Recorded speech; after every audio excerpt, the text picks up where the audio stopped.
Halo Sobat Cucuk semuanya, kembali lagi di konten kita yang sangat-sangat seru ini ya, bersama yang punya YouTube ya. Oke, kali ini Moderatornya tamunya. kali ini kita akan membahas sesuatu yang menarik teman-teman, yaitu tentang pajak karbon. Betul, pajak karbon.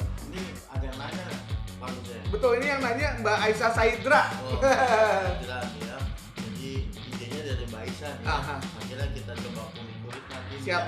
Kita coba bahas. Semoga teman-teman semua bisa memahami konten kita kali ini ya. Oke. Kita akan membahas tentang pajak karbon ya, yang sedang direncanakan oleh pemerintah nih. Mari kita tanya-tanya sama sang ahli konsultan pajak Pak Mirza ya. Oke, Siap. untuk yang pertama Pak Mirza, sebenarnya apa sih itu karbon Oke. dan kenapa dikenakan pajak? Oke bro, pertama yang dimaksud dengan karbon itu bukan ini ya, apa namanya, sabun cuci piring gitu kan.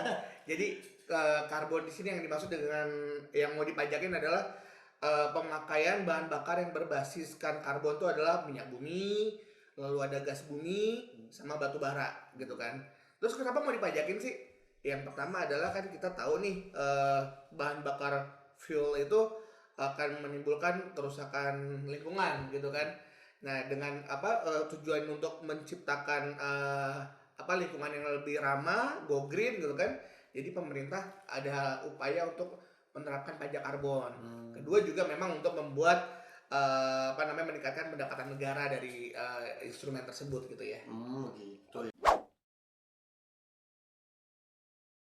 Terus selanjutnya pemerintah kan berencana nih mau menetapkan aturan pajak karbon ini pada tahun 2022 ya. Iya. Terus berapa sih emang tarif yang akan direncanakan oleh pemerintah, dan apakah tarif tersebut itu ada kaitannya sama pajak sama Bank Dunia? Oke, jadi gini, memang masih pembahasan terus ya, bro ya. Jadi memang untuk tarif belum clear karena masih dalam pembahasan. Ada yang bilang di RUU KUP mau menerapkan tarif itu Rp75 per kilo CO2 ekuivalen gitu kan. Jadi kalau misalnya ditonkan 75.000 per ton gitu ya. 75.000 per ton atau Rp75 per kilo, itu ada fraksi partai yang nggak setuju, maunya cuma Rp5 per kilo gitu kan. Harusnya lebih kecil dari itu. Bahkan ada fraksi di DPR MPR itu yang menyatakan bahwa nggak perlu pajak karbon, jadi nggak berdasar gitu kan. Jadi belum firm lah ini tarifnya berapa. Kita belum fix lah ya. Untuk tarif ini kalau kita compare sama negara-negara lain, tentunya ini masih sangat rendah bro. Jauh. Jadi tarif yang ditetapkan sama Bank Dunia itu antara $35 sampai $100 per ton, yaitu 507.500 sampai 1,4 juta rupiah per ton. Masih jauh lah. Kalau kita kan maunya tadinya 75.000 per ton. Itu pun masih ada yang menolak. Masih Masih ada yang protes gitu. Oke. Jadi intinya pemerintah belum lah ya, belum menetapkan yang fixnya itu berapa. Betul. Dan compare antara negara kita dengan negara di luar itu sangat jauh lah ya. Betul. Apalagi dengan saran yang diberikan sama Bank Dunia. Dunia. Betul. Oke, selanjutnya kaitannya nih, apa sih kaitannya pajak karbon dengan emisi nol atau net zero emission? Iya, ini juga nih program yang sangat baik yang direncanakan oleh pemerintah, di mana kita pada tahun 2050 itu akan menganut net zero emission, di mana kita net zero emission artinya kita nggak pakai lagi nih bahan bakar fuel, bahan bakar gas bumi maupun batu bara. Itu akan digantikan dengan bahan bakar yang terbarukan gitu kan, dimana nanti akan ada bahan bakar tuh listrik gitu kan, lalu juga surya gitu ya, sinar matahari, surya saputra, surya paloh gitu kan, atau mungkin ya banyak hidro kan, ya, lalu juga ombak, dan kita tuh banyak banget bro untuk energi terbarukan. Sayangnya kita belum memanfaatkan dengan baik gitu kan. Jadi kalau yang semi terbarukan contohnya aja nih panas bumi deh, Panas gitu bumi. kan. Geothermal itu aja belum dimanfaatkan dengan baik, padahal kita punya cadangan geothermal tuh sangat tinggi di dunia gitu kan. Itu bisa buat menggantikan energi fuel ini tadi. Seperti itu, dan kita harus dukung ini. Gitu ya.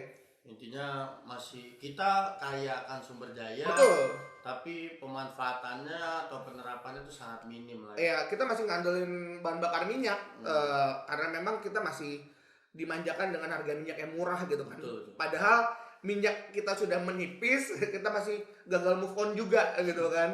Masih aja ngerasa bahwa kita tuh negara OPEC. Padahal udah zaman kapan gitu kan, kita udah keluar dari OPEC gitu kan. Oke. Ya itulah intinya ya teman-teman. Kalau kita masih terlalu sering dimanjakan ya dengan barang-barang yang sudah ada, tapi sebenarnya kebermanfaatannya itu kurang ya.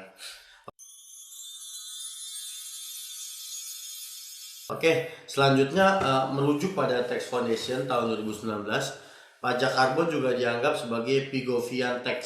Apa itu Pigovian Tax, Pak Mirza? Oke. Oke, jadi gini. Jadi pajak Pigovian Tax itu adalah pajak yang dikenakan terhadap setiap kegiatan ekonomi yang punya eksternalitas negatif. Jadi kalau misalnya you doing something akan ada side effect negatif, itu namanya Pigovian Tax. Misalnya nih, kita melakukan sesuatu usaha, tetapi usahanya menguntungkan bagi kita, tapi merugikan bagi orang lain. Nah itu dia. Jadi harus ada bukan subsidi ya, harus ada semacam kayak payment gitu kan, harus ada payment bagi orang yang dirugikan gitu kan. Nah ini kalau misalnya kita ngomongin masalah efek gas kaca, lingkungan kita yang makin rusak, itu kan banyak sekali masyarakat yang terkena dampak gitu kan. Nah itu butuhnya Pigovian Tax bagi pajak karbon tadi. Gitu. Oke teman-teman, tadi kita udah mengetahui juga ya Pigovian Tax itu apa dan kaitannya dengan pajak karbon juga apa. Dan kita juga mau tanya lagi nih, kita kan bahas tentang pajak karbon ya. Pasti ada negara yang menjadi pionir lah ya. Siap. Untuk dalam penerapan pajak karbon ini di negaranya tuh gimana dan hasilnya tuh apa? Oke, betul bro. Ini pertama kali tahun 90 Finlandia sudah menerapkan pajak karbon. Sekarang tarifnya adalah $24,39 per ton karbon. Lalu tahun berikutnya ada Norwegia dan Swedia, sama-sama di Eropa Utara, tahun 91. Disusul Jepang, Australia 2012. Lalu ada Inggris di 2013. Bahkan RRC bro, RRC sudah menerapkan pajak karbon tahun 2017. Gitu kan. Singapura, negara tetangga kita, tahun 2019 juga sudah menerapkan pajak karbon. Jadi sebenarnya kita ketinggalan sih. Jadi kalau misalnya negara-negara maju itu sudah menerapkan pajak karbon, impact-nya apa? Ya jelas nanti sumber daya terbarukan jadi lebih kompetitif lah gitu ya, untuk dibandingkan dengan bahan bakar fuel tadi, yang tadi minyak bumi, gas maupun batu bara. Ternyata udah sebanyak itu negara yang menerapkan betul. pajak karbon ya. Betul. Dan notabene kebanyakan yang udah melaksanakan itu negara-negara yang sudah maju. Ya, ya betul. Kan? Dan kita negara berkembang masih terlambat lah. Terlambat. Ya. Sangat-sangat terlambat.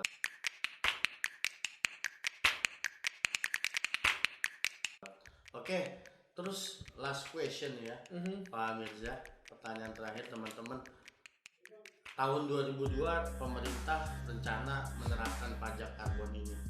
Lantas apa sih saran Bapak gitu ya untuk Indonesia nih apabila sudah mulai menerapkan pajak karbon? Ya pasti kita dukung lah bro. Dalam hal kita juga maunya kan kita pakai konversi kan. Kalau zaman dulu Pak JK sukses mengkonversi orang-orang memakai bahan bakar minyak tanah menjadi gas gitu kan, BBG. Sekarang kalau masak, sekarang why not jilid 2-nya nih gitu kan. Bagaimana kita bisa sedikit demi sedikit mengkonversi pemakaian bahan bakar karbon tadi menjadi bahan bakar yang lebih ramah lingkungan. Contohnya ada sekarang udah ada mobil listrik gitu kan. Kalau kita mau beli mobil ya kalau belum mampu beli Tesla, ada Hyundai kan, Hyundai Kona gitu kan, oke lah gitu kan. Jadi kalau misalnya memang kita mau ganti mobil, bisa tuh mulai melirik-lirik mobil listrik gitu kan. Ataupun juga kita kalau misalnya mau renovasi rumah, contohnya pakailah panel-panel surya gitu kan. Panel-panel surya, jadi kita kalau dulu dipakai cuma buat memanaskan heater air kan, ternyata kita juga bisa rumah menggantikan PLN di rumah kan pakai panel surya tadi, atau bahkan yang rumahnya di pinggir-pinggir sungai bisa pakai hidro kan gitu. Jadi apapun lah bisa menggantikan bahan bakar fuel tadi, didukung lah gitu kan. Kita kan banyak banget nih bro untuk sumber-sumber bahan bakar itu yang terbarukan maupun yang agak semi-semi, misalnya kayak geothermal tadi dibilang gitu kan. Sepakat banget dukung program pemerintah yang ini, go green lah, kita go green. Ya, semoga Indonesia nanti di tahun 2022 mampu lah ya menerapkan pajak karbon ini supaya kita bisa memanfaatkan sumber daya alam betul. ini dengan baik ya. Selain dari go green-nya, pemerintah juga mendapatkan masukan pajak juga, jadi pendapatan juga buat negara gitu kan. Ekonominya meningkat dong gitu kan, jadi bisa lebih banyak bangun jalan, lebih banyak bangun rumah sakit, sekolah dan lain-lain gitu bro. Nah, itulah, semoga lah kita doakan ya. Amin. Pemerintah bisa menerapkan ini. Iya siap. Oke. Mau konsepnya mau dengan pajak karbon sendiri, tanda kutip membuat pajak baru, maupun bisa mengadakan pungutan karbon dengan instrumen PPH maupun PPN, monggo saja silakan gitu kan, atau PNBP, penghasilan negara bukan pajak, silakan. Yang penting adalah bagian dari industri ini yang dikenakan pajak gitu kan gitu. Betul banget sih. Oke, terakhir nih Pak Mirza, dari tema kita yang menarik ini pajak karbon ya kan, kesimpulannya sih apa sih ini buat teman-teman yang mungkin masih agak bingung gitu ya, silakan Pak Mirza. Ya, kalau misalnya kita kesimpulannya adalah yang namanya fuel tadi, bahan bakar minyak bumi, gas bumi, dan batu bara memang seharusnya ada satu pajak lagi, walaupun katanya sudah ada PPN di dalamnya, ada pajak karbon gitu kan, di mana nanti agar bisa sumber daya lain lebih kompetitif gitu kan dibandingkan dengan bahan bakar fuel gitu kan. Ini juga bro, ternyata tema ini juga kemarin ada yang nge-DM saya nih. Wah, namanya siapa coba? Mbak Aisyah Saidra. Mbak Aisyah Mau tentang bahas dong pajak karbon. Ini dia Mbak ya jawabannya. Ini Siap. Jadi kalau Mbak Aisyah dia harus nonton sampai akhir sih, biar tahu namanya. Betul, nama disebut-sebut sama kita nih. Oke, sip, mungkin itu aja dulu Siap. teman-teman ya. Next kita akan bikin konten yang lebih menarik lagi. Jangan lupa like, comment, dan subscribe. Jangan sampai lupa ya. Siap. Karena biar kita lebih semangat konten. Betul.